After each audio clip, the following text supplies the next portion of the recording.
Educational پینورama میں مظہر علی کا سلام قبول ہو۔ آج ہم انتہائی اہم ٹاپک جو اکثر انٹرویوز کے دوران اور ریٹن ٹیسٹ میں بالخصوص پوچھا جاتا ہے اور اکثر اسٹوڈنٹ اس عنوان سے ان کے کنسیپٹ کلیئر نہیں ہوتے، تو لہٰذا انتہائی توجہ کے ساتھ آپ اس ٹاپک کو سنیں گے۔ تو ٹاپک کا پہلا جو عنوان ہے وہ ہے budget and it's related term. سب سے بڑا مسئلہ یہ ہوتا ہے کہ ہمیں بجٹ اور اس کی ریلیٹڈ ٹرم یا متعلقہ جو اصطلاحات ہیں، الفاظ ہوتے ہیں، ان کا ہی نہیں پتہ ہوتا۔ تو آج سب سے پہلے ہم ترتیب کے ساتھ یہ اصطلاحات پڑھیں گے۔ سب سے پہلے میں بجٹ بتاتا چلوں۔ بجٹ کا لفظی مطلب لٹرل میننگ جو ہے وہ ہے پرس، جس طرح آپ کا پرس ہوتا ہے، ٹھیک ہے۔ بجٹ دراصل ایک ایسٹیمیٹ ہوتا ہے۔ مثال کے طور پر مجھے اگلے منتھ جو ہے متوقع ہے کہ میں تقریباً مجھے 50,000 آئے گا، اور پھر میں اپنے خرچے اندازاً نکالتا ہوں تو وہ تقریباً ہے 60,000۔ تو یہ میں اس کو سیٹ کروں گا، میں کہوں گا یہ 10,000 جو ہے یہ میرا خسارہ ہوگا، یعنی اس کو مجھے مینیج کرنا ہوگا۔ تو میں ایک رف سا ایسٹیمیٹ بناؤں گا۔ تو بجٹ کی کیا ڈیفینیشن ہے؟ این ایسٹیمیٹ آف انکم، یعنی ہمارے ملک کو آنے والے سال میں کتنی آمدن ہوگی۔ آمدن کے لیے دو لفظ استعمال کیے جاتے ہیں، ریونیو یا ریسیٹ۔ دونوں لفظ ریسیو سے نکلے۔ ریسیو کا مطلب ہوتا ہے ملنا، ریسیو سے ریسیٹ، RECEIPT، ریسیٹ یا ریونیو ریسیو سے نکلا، یعنی آمدن جس کو عرف عام میں کہتے ہیں۔ اس کا اندازہ لگانا کہ آنے والے سال، یعنی اب ہم 2022 میں جا رہے ہیں تو 2023 پورے سال کے دوران ہمیں کتنی آمدن ہوگی۔ آمدن کے لیے کیا لفظ استعمال کرنا ہے؟ ریونیو اینڈ ریسیٹ، اور اینڈ ایکسپینڈیچر، اور ہمارے اخراجات کیا ہوں گے for a set period of time. ایک مخصوص وقت ہوتا ہے، ایک پورا سال ہوتا ہے، ابھی ہم اس کو ڈسکس کریں گے۔ تو بجٹ ایک تخمینہ ہوتا ہے، ایک اندازہ ہوتا ہے کہ اتنی آمدن ہوگی اور اتنا خرچہ ہوگا ایک سال کے لیے، تو یہ بجٹ کی تعریف ہوگی۔ بجٹ کا لفظی مطلب ہے پرس، یعنی آپ نے اپنے پرس میں اندازہ لگانا ہے کہ اتنے پیسے آئیں گے اور اتنے نکل جائیں گے۔ اچھا، یہ بجٹ ہو گیا۔ بجٹ کے ساتھ ریونیو یا ریسیٹ اور ایکسپینڈیچر۔ اچھا، نیکسٹ ہے، جس طرح ہم نے بجٹ کی تعریف میں کہا کہ سیٹ پیریڈ آف ٹائم، مخصوص وقت کے لیے، اس کو کہتے ہیں فسکل ایئر۔ فسکل کا مطلب ہوتا ہے مالی سال۔ مالی سال ویسے سال تو جنوری سے شروع ہوتا ہے اور دسمبر میں ختم ہو جاتا ہے، لیکن پاکستان کا مالی سال 1 جولائی سے شروع ہوتا ہے اور 31 جون کو ختم ہو جاتا ہے۔ اس لیے 10 جون کو بجٹ پیش کیا جاتا ہے، اور جس کے جو امپلیمنٹیشن ہے، نفاذ ہے، وہ 1 جولائی سے شروع ہوتا ہے۔ تو فسکل ایئر یاد کر لیں، 1 جولائی تا جون 31 جون، 1 جولائی تا 31 جون، یہ فسکل ایئر ہو گیا۔ اچھا، یہ کلیئر ہو گیا۔ اچھا، دو لفظ ساتھ ساتھ چلتے ہیں، ایک ہے ڈیفیسٹ، ایک ہے سرپلس۔ ڈیفیسٹ کہتے ہیں خسارے کو، جس طرح میں نے آپ کو بتایا کہ مجھے آمدن تو 50,000 ہوگی، لیکن میں خرچے گنتا ہوں تو وہ 60,000 ہے، تو میں 10,000 خسارے میں، یہ مجھے مینیج کرنا پڑے گا، خسارہ۔ اور سام ٹائم جو ایڈوانسڈ کنٹریز ہیں یا ڈیولپڈ کنٹریز ہیں، وہاں سرپلس بھی ہو جاتا ہے۔ مثلا میرا خرچہ 50,000 ہے، 70,000 مجھے آمدن ہوگی، تو 20,000 میرے پاس زائد ہو جائیں گے۔ سرپلس کا مطلب کیا ہوتا ہے؟ زائد۔ ڈیفیسٹ کا مطلب کیا ہوتا ہے؟ خسارہ، یعنی خرچہ بڑھ جائے تو ڈیفیسٹ ہوتا ہے، اور خرچہ کم ہو، آمدن زیادہ ہو تو سرپلس ہوتا ہے۔ یہ ٹرم ہو گئی۔ اچھا، نیکسٹ ایک ٹرم ہوتی ہے BOP، balance of payment. Balance حساب کتاب پیمنٹ کا، تو اس کی 2 ٹائپ ہے، اس کو پہلے سمجھنا ہوگا۔ BOP کی 2 ٹائپس ہیں۔ پہلا ہے کیپٹل اکاؤنٹ۔ کیپٹل کہتے ہیں سرمایہ کو۔ اچھا، کیپٹل اکاؤنٹ سمجھنے سے پہلے 2 لفظ سمجھیں، ایک ہوتا ہے ایسٹ اور ایک ہوتا ہے لائبلٹی۔ ایسٹ ہوتا ہے ایسی اثاثہ جس سے آپ کو آمدن ہو۔ میں ایک فرد کے طور پر آپ کو میں سمجھا دیتا ہوں کہ میں 1 ایکڑ زرعی زمین خرید لیتا ہوں، تو ظاہری بات ہے وہ مجھے اس کا فائدہ ہوگا، میں فصل کاشت کروں گا، مجھے پیسے ملیں گے یا ٹھیکے پر دے دوں گا، تو یہ میرا ایسٹ ہے، ٹھیک ہے نا، ہے پراپرٹی، زمین بھی پراپرٹی، میں کار خرید لیتا ہوں، ہے یہ بھی پراپرٹی، لیکن یہ لائبلٹی کہلائے گی۔ لائبلٹی ہوتا ہے جس پر آپ کا خرچہ ہو، ٹھیک ہے نا۔ پھر توجہ کے ساتھ سنیں، ایسٹ ہوتا ہے ایسا اثاثہ جو آپ کو فائدہ دے، اور لائبلٹی ہوتی ہے ایسا اثاثہ جس پر آپ کے پیسے خرچ ہوں اس کو رن کرنے کے لیے۔ تو اسی طرح ملکوں کے بھی ہوتے ہیں، مثال کے طور پر ہم دبئی میں ایک پلازا خرید لیتے ہیں ملک کے طور پر، تو وہ ہمارا ایسٹ بن جائے گا، ٹھیک ہے نا۔ جو چیز بھی پرماننٹ بنے گی وہ ایسٹ ہوگا، فائدہ مند۔ اور ایک ہوتا ہے ہم IMF سے قرضہ لیتے ہیں، یہ بھی پرماننٹ ہے، ہمیں ادا کرنا پڑے گا ایک مخصوص پیریڈ آف ٹائم میں، تو یہ لائبلٹی ہے کہ ہمیں اس کا سود بھی بھرنا پڑے گا۔ تو ایسا اکاؤنٹ ملک کا جو ایسٹ اور لائبلٹی کو ڈیل کرتا ہے، یعنی ایسی چیز جو پرماننٹ ہمارے پاس آ جائے، وہ ایسٹ کی فارم میں ہو، یعنی فائدہ دینے والی ہو، لائبلٹی خرچہ کرانے والی ہو، دونوں کو جو اکاؤنٹ ڈیل کرتا ہے اس کو کہا جاتا ہے کیپیٹل اکاؤنٹ۔ کیا کہا جاتا ہے؟ Capital account. پرماننٹ ایسٹس یا پرماننٹ لائبلٹیز، ایسٹ اور لائبلٹی میں بہت اچھی طرح آپ کو سمجھا چکا ہوں، جس طرح زمین ایسٹ ہے اور کار لائبلٹی، اس طرح ملکوں کے بھی ہوتے ہیں۔ مثلاً ہم سم ٹائم آپ نے سنا لندن میں ہم نے فلیٹ خریدا ہوا تھا، وہ ہم نے رینٹ پر دیا، وہ ہمارا ایسٹ بن، تو اس طرح، یا اسی طرح ہمارے ملک کے اندر کوئی باہر سے آ کر کرتا ہے تو وہ ایسٹ اور لائبلٹی ہوتی ہے۔ اچھا جی، ایک ہوتا ہے کرنٹ اکاؤنٹ۔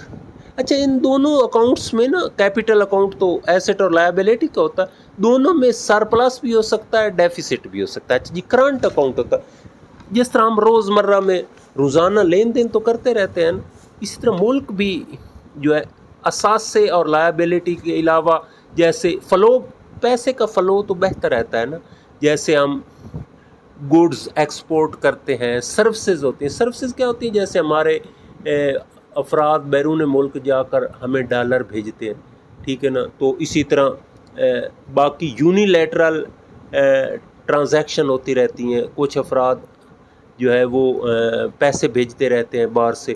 اچھا، رقم بھیجنا کو انگریزی میں کہا جاتا ہے ریمیٹنس۔ ریمیٹر جو پیسے بھیجتا ہے، یعنی یونیلیٹرل ٹرانزیکشن جو ہوتی ہے اس کو کیا کہا جاتا ہے؟ ریمیٹنس۔ جس طرح ہم یہ کسی پوسٹ کے لیے اپلائی کرتے ہیں تو یہ پیسے بھیجتے ہیں، یہ ہماری کیا کہلاتی ہے؟ ریمیٹنس۔ ریمیٹنس کیا ہوتا ہے؟ رقم بھیجنا۔ تو یہ لین دین باقی جو چلتے رہتے ہیں ان کو کون ڈیل کرتا ہے؟ Current account. کرنٹ کا مطلب یہ حالات حاضرہ کا اکاؤنٹ۔ تو اکاؤنٹ دو ہوتے ہیں، BOP، بیلنس آف پیمنٹس، دو طریقے سے دو اکاؤنٹ میں چلتی ہیں۔ جو ایسٹ اور لائبلٹی ہیں وہ کیپیٹل ہوتی ہیں، اور یہ سٹاک ہوتا ہے۔ سٹاک کا مطلب ہے سیو ہے۔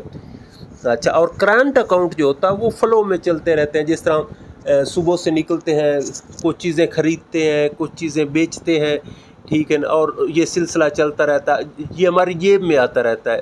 اور جب کوئی ہم اثاثہ خرید لیں یا کوئی لائبلٹی خرید لیں تو وہ ہم کہتے ہیں جی یہ میری پراپرٹی بن گئی ہے، ٹھیک ہے، یہ میری جائیداد بن گئی ہے۔ یار تو نے کوئی ایسٹ یا لائبلٹی نہیں بنائے، اب بس آپ کا جو ہے وہ جو آیا لگا دیا، آیا لگا دیا۔ آیا لگا دیا والا کیا ہوتا ہے؟ کرنٹ اکاؤنٹ، یعنی موجودہ اکاؤنٹ، اور ایسٹ اور لائبلٹی والا ہوتا ہے کیپیٹل اکاؤنٹ۔ اچھا جی، آگے چلتے ہیں، اگلی ٹرم ہے GDP۔ اچھا، GDP ہوتا ہے گراس، GROSS۔ گراس، یہ تنخواہ دار طبقے کو پتہ ہے کہ ان کی جو سیلری سلپ ہوتی ہے اس کے نیچے ایک لکھا ہوتا ہے گراس پہ، ایک لکھا ہوتا ہے نیٹ پہ۔ مثلاً ایک بندے کی گراس پہ ہو سکتا ہے 1,12,000 ہو، اور اس کو نیٹ پہ مل رہی ہے 96,000 لیٹ سپوز۔ تو باقی کٹوتیاں ہوتی ہیں، کٹوتیوں کے بعد نیٹ ہو جاتی ہے، اور رف ایسٹیمیٹ آمدن کا GDP ہوتا ہے گراس رف سا ڈومیسٹک گھریلو پروڈکٹ، یعنی ہمارے ملک میں جو پیداوار ہو رہی ہے اس کا رف ایسٹیمیٹ۔ پوری توجہ، GDP کیا ہوتی ہے؟ گراس رف ٹوٹل